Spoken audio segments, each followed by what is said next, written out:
جس نے ایک دن میں 100 مرتبہ سبحان اللہ و بحمدہ پڑھا. کتنی مرتبہ؟ 100 مرتبہ. کیا پڑھا؟ سبحان اللہ و بحمدہ. فرمایا کہ اس کے گناہ سمندر کی جھاگ کے برابر بھی ہوں تو اللہ معاف فرما دے گا.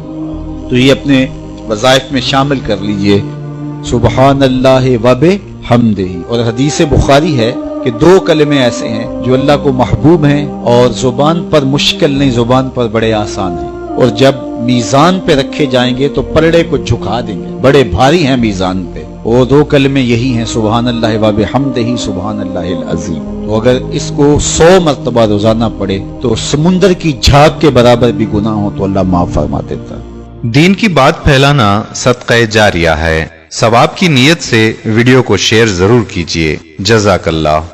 اگر آپ نے ابھی تک ہمارے پیج کو لائک نہیں کیا یا فالو نہیں کیا تو لائک کر لیجیے اور فالو کر لیجیے تاکہ آپ کو ہماری آئندہ ویڈیوز بھی ملتی رہیں.